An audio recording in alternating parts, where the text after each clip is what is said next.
नमस्कार, आप देख रहे हैं हमारी खास पेशकश और साथ ही आज इस खास पेशकश में हम बात करेंगे निज़ल वैक्सीन की। देश में कोरोना का कहर जारी है और पिछले 24 घंटे में कोरोना के 43,000 से ज्यादा नए मामले सामने आए। इस दौरान 338 लोगों की मौत हुई है और केरल में कोरोना का सबसे ज्यादा कहर है। वहीं मुंबई में भी पॉजिटिविटी रेट बढ़ रहा है और आंकड़ों को देखते हुए कोरोना की तीसरी लहर की आशंका भी जोर पकड़ रही है। कोरोना के खौफ के बीच में एक अच्छी खबर आई है कि भारत बायोटेक की निज़ल वैक्सीन के दूसरे और तीसरे फेज का क्लिनिकल ट्रायल अखिल भारतीय आयुर्विज्ञान संस्थान में जल्द शुरू होने वाला है। कंपनी को दूसरे और तीसरे चरण के क्लिनिकल ट्रायल के लिए नियामक की मंजूरी पिछले महीने अगस्त में ही मिल गई थी और ये वैक्सीन नाक के जरिए दी जाती है। एक्सपर्ट्स का कहना है कि आने वाले दिनों में कोरोना के खिलाफ लड़ाई में काफी ज्यादा कारगर साबित होगा और जानकारी के मुताबिक अगले 1-2 हफ्ते के अंदर इस वैक्सीन का ट्रायल शुरू हो जाएगा। इस ट्रायल को फिलहाल एम्स की एथिक्स कमेटी से हरी झंडी मिलने का इंतजार है और इस वैक्सीन के principal investigator doctor Sanjay Rai होंगे और ट्रायल के दौरान वॉलंटियर्स को निज़ल वैक्सीन की 2 डोज 4 हफ्तों के अंतर पर दी जाएगी। बता दें कि देश में पहली बार कोरोना की निज़ल वैक्सीन का ट्रायल हो रहा है। दरअसल ये टीका BBB 154 है और इसकी प्रौद्योगिकी भारत बायोटेक को सेंट लुइस स्थित वाशिंगटन यूनिवर्सिटी से मिली थी और कंपनी ने जानकारी दी है कि पहले चरण के क्लिनिकल ट्रायल में स्वास्थ्य वॉलंटियर्स को दी गई टीके की खुराकों को मानव शरीर ने अच्छी तरह से स्वीकार किया है। साथ ही किसी गंभीर प्रतिकूल प्रभाव की जानकारी नहीं है। क्लिनिकल से पहले हुए स्टडी में भी टीका सुरक्षित पाया गया था। जानवरों पर हुए अध्ययन में टीका एंटीबॉडी का उच्च स्तर बनाने में सफल रहा और वैज्ञानिकों के मुताबिक निज़ल वैक्सीन नाक में म्यूकस मेम्ब्रेन को प्रोटेक्ट कर देगी और ये ठीक उसी तरीके से होगा जैसे पोलियो की ऑरल ड्रॉप दी जाती है और इससे पूरे पेट या फिर अमाशय के ऊपर वायरस के खिलाफ सुरक्षा कवच बन जाता है। इसलिए एक्सपर्ट्स का मानना है कि नाक से होने वाले संक्रमण को रोकने के लिए कोविड अनुरूप व्यवहार अपनाना बेहद जरूरी है। सवाल यह है कि निज़ल वैक्सीन कितनी कारगर साबित होती है। क्या वैक्सीन के मोर्चे पर एक कमाल करेगी? क्या तीसरी लहर में निज़ल वैक्सीन की अहम भूमिका हो सकती है? निज़ल वैक्सीन कब तक मुहैया हो सकती है, जानेंगे विशेषज्ञों की राय।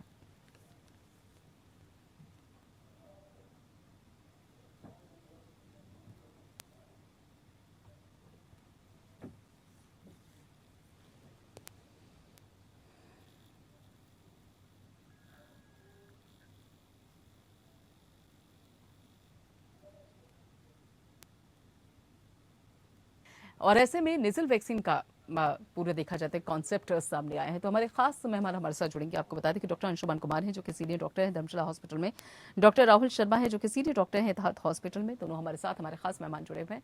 बहुत बहुत स्वागत है सर आप दोनों का। डॉक्टर अंशुमान, ये जो एक नया कॉन्सेप्ट आया है निज़ल वैक्सीन को लेकर, सबसे पहले इसे समझाइए, क्या है ये, कैसे बाकायदा कैसे ये कॉन्सेप्ट काम करेगा? इनका इसके लिए वैक्सीन फिलॉसफी को समझना जरूरी, सिद्धांत क्या होता है वैक्सीन का। पिछले 8 महीने पहले मैंने कहा था, प्रिंट मीडिया में छपा भी था, जब हम लोगों को हेल्थ केयर वर्कर को वैक्सीन लगाया जा रहा था तो हम लोग तो एक्वेंटेड होते हैं, हमने लगवा लिया। तभी बात हुई थी कि अगर ये वैक्सीन इफेक्टिव हो गई, 2 महीने देखा गया सेफ है, तभी बात मैंने कही थी nasal spray vaccine is a possibility, एक संभावना बन सकती। क्यों बन सकती है?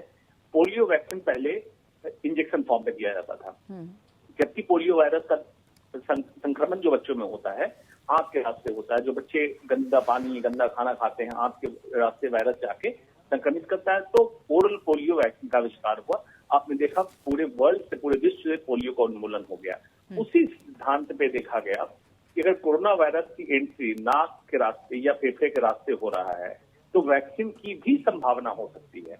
तो उसी वायरस को, कोरोना वायरस के सेगमेंट को लेके एडिनो वायरस पे टैग करके इंडिया में भारत बायोटेक ने किया है, वर्ल्ड में एस्ट्राजेनिका ने ट्रायल किया है।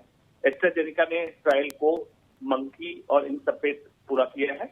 इंडिया में ट्रायल में एम्स में भारत बायोटेक को फेज 2 और फेज 3 ट्रायल की परमिशन मिल गई, फेज 1 ट्रायल पास हो गया है। बेसिकली ये है कि आपको चैलेंज नाक के रास्ते दिया जाएगा तो इंजेक्शन फ्री होगा। दूसरा, 2 डोज के बीच में गैप 4 हफ्ते का रखा गया है और उसी से संक्रमण की संभावना है वो आपको इम्यूनिटी, प्रतिरोधक क्षमता में बना दी जाएगी। एडिशनल बेनिफिट एक होने की संभावना बन रही है। नॉर्मली इंजेक्शन वाले वैक्सीन से IgG, immunoglobulin G, immunoglobulin M, 2 तरह का प्रतिरोधक क्षमता और कुछ सेलुलर इम्यूनिटी बनती है।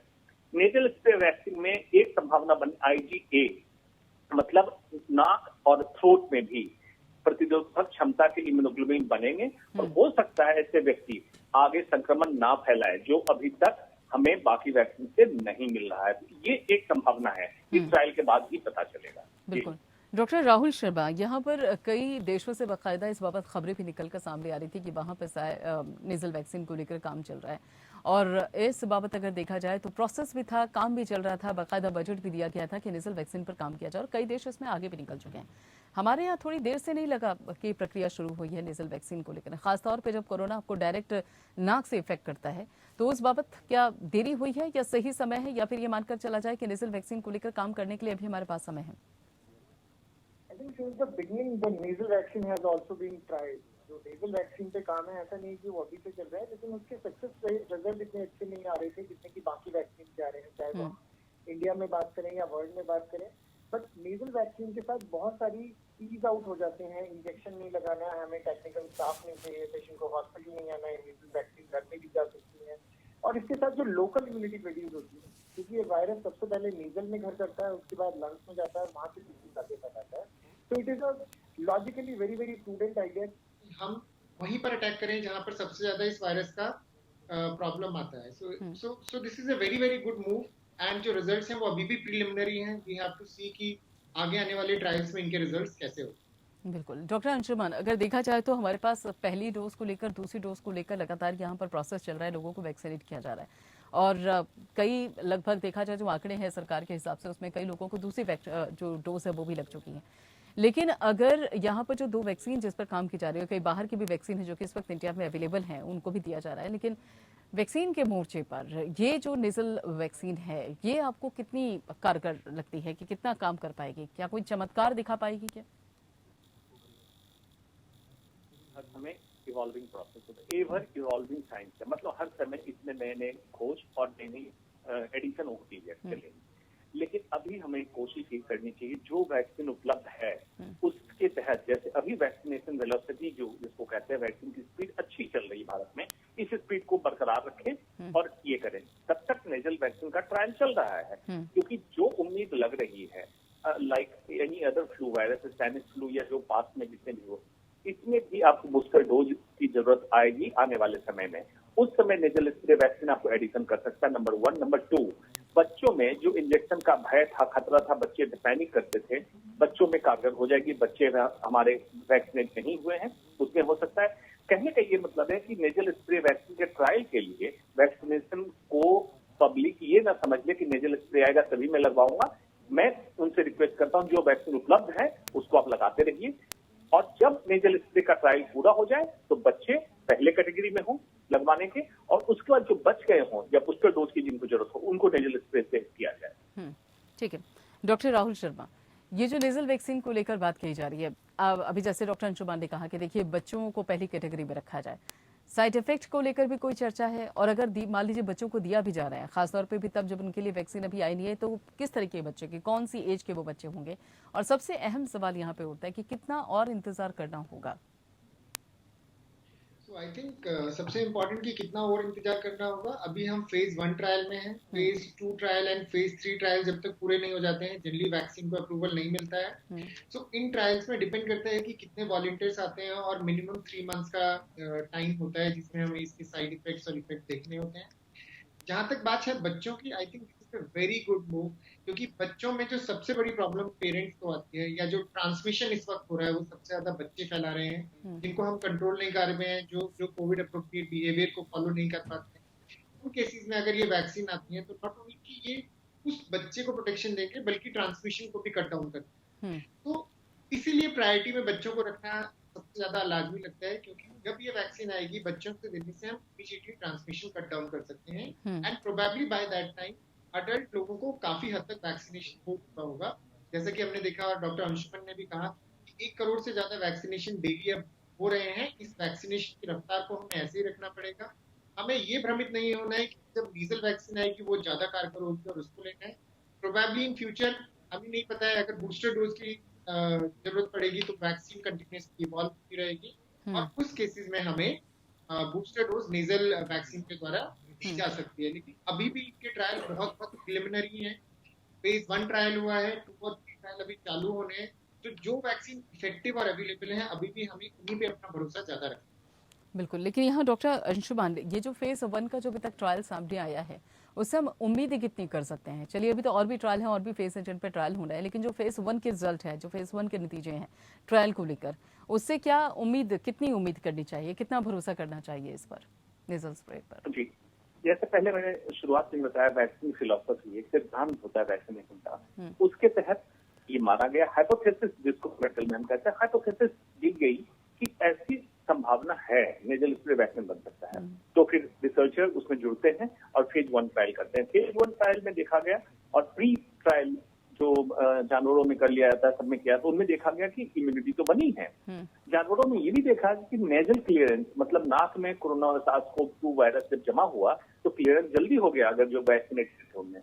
तो इससे और ज्यादा बूस्टअप मिला। फेज 1 ट्रायल के रिजल्ट से काफी बूस्टअप मिला। इसीलिए एथिकल कमिटी एम्स ने क्लियरेंस किया है कि आप फेज 2 और फेज 3 ट्रायल के लिए जाइए, और उसमें अगर वॉलंटियर की संख्या एडिक्वेट आ गई और रिसर्च के बाद, ट्रायल के बाद अगर रिजल्ट बहुत ही प्रभावी रहा, प्रभावी में 2 चीजें देखनी है, सुरक्षित हो वैक्सीन और कारगर हो, अगर रहा तो तुरंत लॉन्च कर किया सकता है। क्योंकि अब तो SARS-CoV-2 इम्यूनोजेनिसिटी, जिसकी मतलब शरीर में प्रतिरोधक क्षमता बनने की कैपेबिलिटी, वैक्सीन ने एस्टेब्लिश कर ली कितने दिनों में। अब सिर्फ अप्रूवल देना है वैक्सीन की सेफ्टी और सिक्योरिटी को।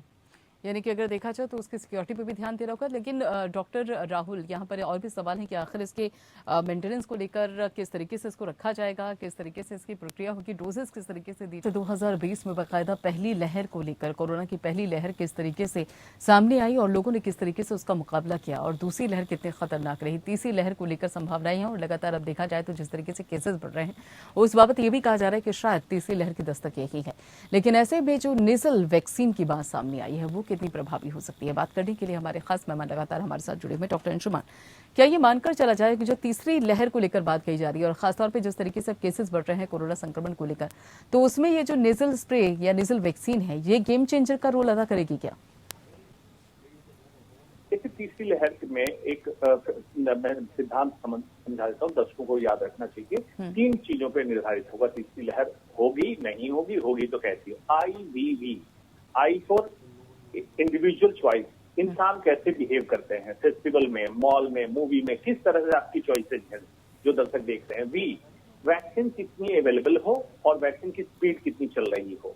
एंड थर्ड वी, वेरिएंट। अभी तक डेल्टा और डेल्टा प्लस इंडिया में है, अगर फर्दर कोई नए वेरिएंट नहीं आए तो थर्ड वेव छोटी हो सकती है, मारक क्षमता कम हो सकती है। अगर वेरिएंट नए बन गए तो ये थर्ड वेव बड़ी भी हो सकती है, मारक क्षमता ज्यादा हो सकती है। वैक्सीन में कमी हो गई तो मारक क्षमता बढ़ सकती है, लोगों का प्रोटेक्शन कम हो सकता है। वही नेजल स्प्रे वैक्सीन लॉन्च हो गया और बहुत तेजी से वैक्सीनेशन और बढ़ जाती है हमारी, तो थर्ड वेव हम छोटी कर सकते हैं, या हो सकता है खत्म ही कर दे, ना ही आए। और तब तक इंडिविजुअल चॉइसेस, मतलब कोविड एप्रोप्रिएट बिहेवियर लोगों को पालन करना है, जब तक हमारी प्रतिरोधक क्षमता हर्ड इम्यूनिटी लेवल पे ना पहुंच जाए और चेन ऑफ ट्रांसमिशन टूट ना जाए। इसीलिए IVV फॉर्मूला याद रखें और इसका पालन करें।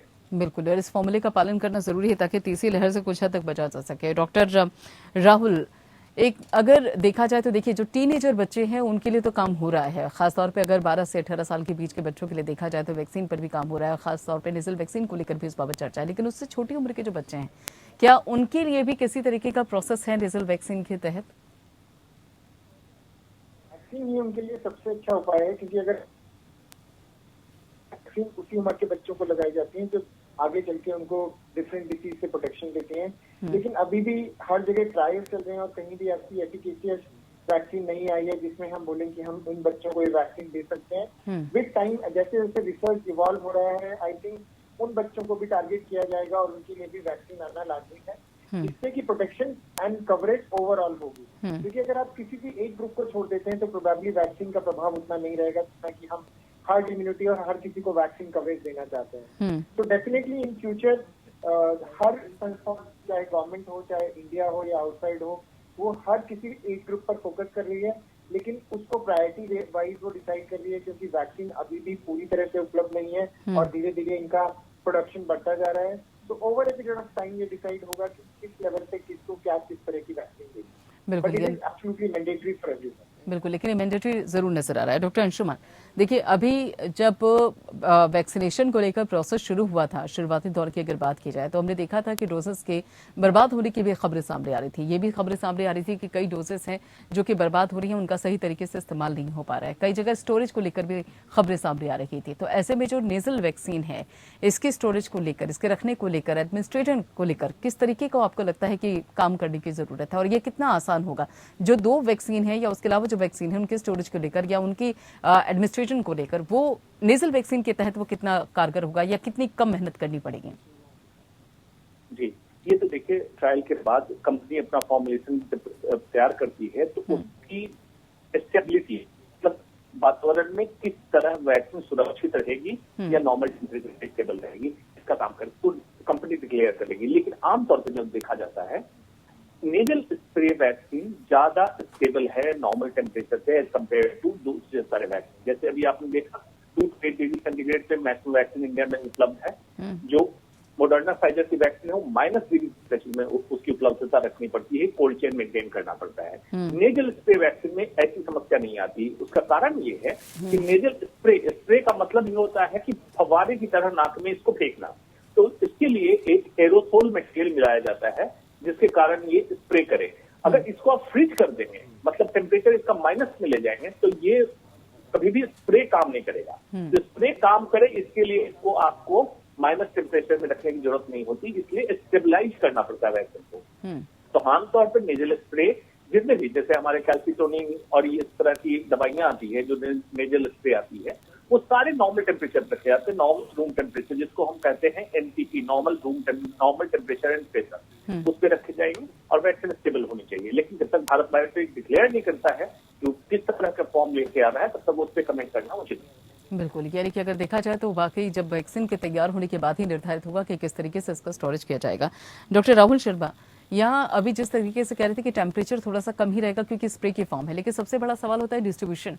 क्या उसी तरीके से जिस तरीके से बाकायदा यहाँ कैंप लगाए जाते हैं और वैक्सीन दी जाती है, या फिर ये मानकर चला जाए कि चूंकि नेजल स्प्रे है तो इस बाबत जो डिस्ट्रीब्यूशन है उसमें थोड़ा सा व्यापक रूप में देखने को मिलेगा, या इसी तरीके से सीमित ही रहेगा?